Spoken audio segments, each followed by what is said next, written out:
A gente ainda pode alocar com segurança nesses bancões? Acho que é legal ainda fazer esse tipo de investimento? Olha, eu acho que até uns R$20 é aceitável quando você fala de... Vocês acham justo de alocar em commodity? Qual tipo de commodity que vocês olham? E qual que fica mais de lado por ser muito cíclico, etc? Eu acho que...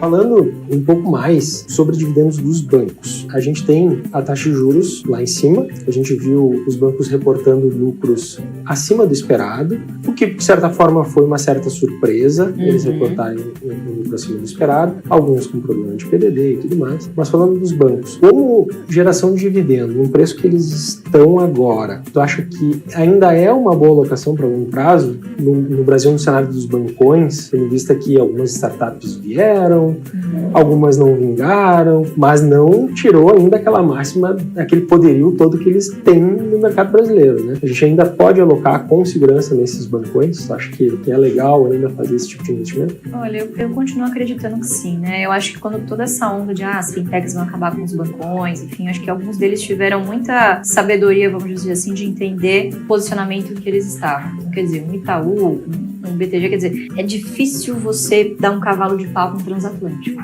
Vamos fazer o seguinte, vamos deixar essas empresas que são menores, mais ágeis, estão conseguindo captar um dinheiro barato, tem uma série de liquidez no mercado, legal. Vamos apostar aqui nos cavalos, quem chegar lá na frente, a gente compra. Quem der certo, a gente compra. Então, o Itaú fez isso, soube fazer isso com maestria. Eu acho que só reforça aquele posicionamento de que os grandes bancos estão aí, não porque nasceram em berço esplêndido, mas quem conhece um pouco de história do nosso sistema financeiro sabe que ali nos 80, principalmente nos 90, foi uma quebradeira. Então, foi um grande movimento de consolidação e os bancos, literalmente, os que estão aí hoje, são os que sobreviveram. Gente que aprendeu a dar crédito no Brasil. E é muito difícil você fazer isso aqui. Eu acho que o nosso sistema financeiro ele foi se aperfeiçoando. É um sistema financeiro que é modelo para outros sistemas financeiros do mundo, né? Então, tanto em inovação, quanto também o Banco Central faz um papel bem importante de fiscalização ali, né? Como xerife dos bancos. Então, eu continuo sim acreditando nos grandes bancos, mas eu acho que é muito importante o investidor se atentar para as características da carteira de cada um desses bancos, né? Então, entender um pouquinho por que Bradesco e Santander estão sofrendo mais agora, mas como que eles podem se beneficiar daqui em diante, né? Quer dizer, uma carteira de varejo, ela tem que ser um pouquinho mais arrojada, né? Teoricamente, se você souber trabalhar bem ali com aqueles clientes, o seu ROI tende a ser um pouquinho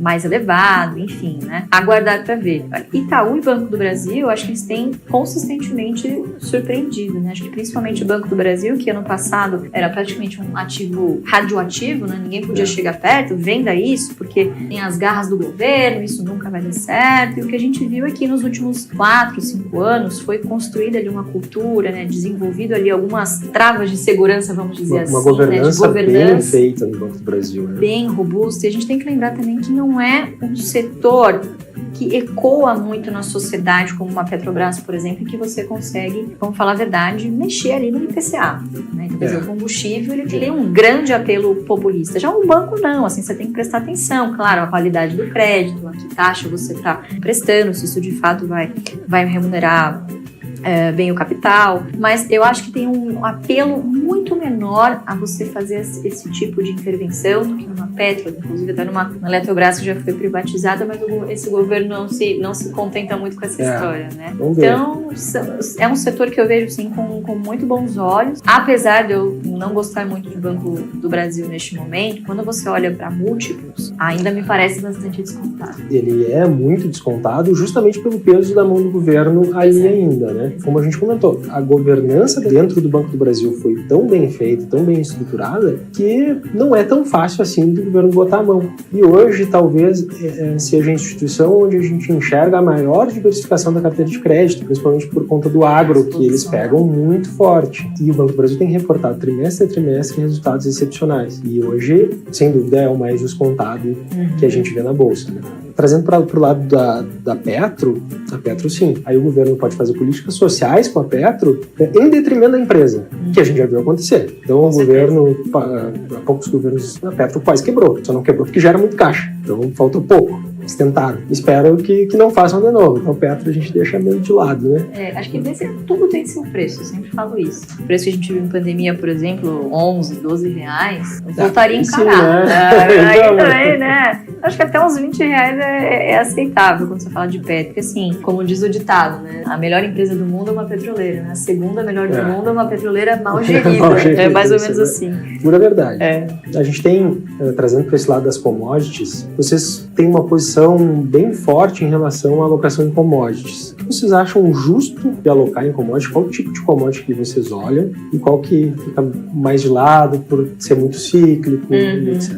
Eu acho que quando o assunto é commodity, de fato, né, o investidor tem que se atentar que são excelentes pagadoras de dividendo, sim, mas isso ocorre de maneira sazonal, de acordo com o ciclo das commodities. Você tem que muito olhar para uma empresa exportadora, principalmente o custo caixa. A empresa que conseguir produzir com o menor custo é aquela que, teoricamente, vai sair vencedora, porque num período de baixa, num período de crise, vamos dizer assim, ela vai conseguir ali ir se mantendo até chegar aquele momento em que ela vai encontrar um mercado mais positivo. O que a gente tenta olhar muito é para empresas que tenham um pouco de margem de manobra. Exemplo, uma Klabin.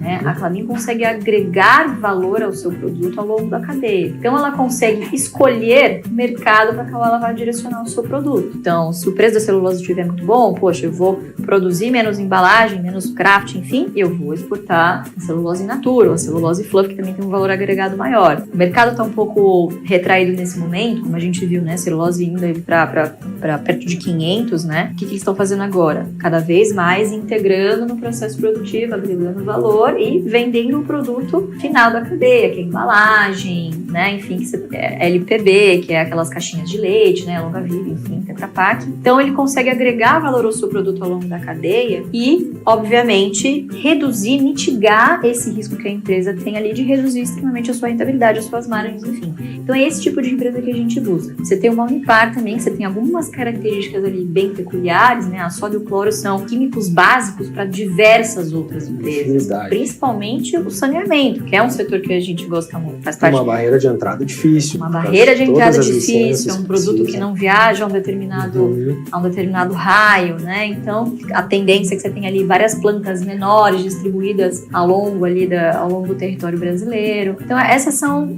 eu diria que são exceções que a gente consegue encontrar, não é a regra, são exceções de empresas que conseguem ter essa margem e encontrar ali algum espaço, seja no mercado internacional ou vezes no mercado doméstico, para conseguir escoar os seus produtos. E isso dá uma característica um pouco mais de resiliência para esse tipo de empresa, né? Mas não pode se esquecer que a commodity, o dólar, tem um efeito muito forte. E claro que elas não fogem da precificação. Não tem como fugir do efeito cambial, né? Não tem como. Mas são empresas que conseguem pagar dividendos ou via bonificação, enfim, recompra de ações, conseguem ali, vez ou outra, achar uma brecha para remunerar o seu acionista justamente por essas características mais perenes. Luiz, a gente chegou no fim do nosso painel. Que rápido. Nosso tempo acabou.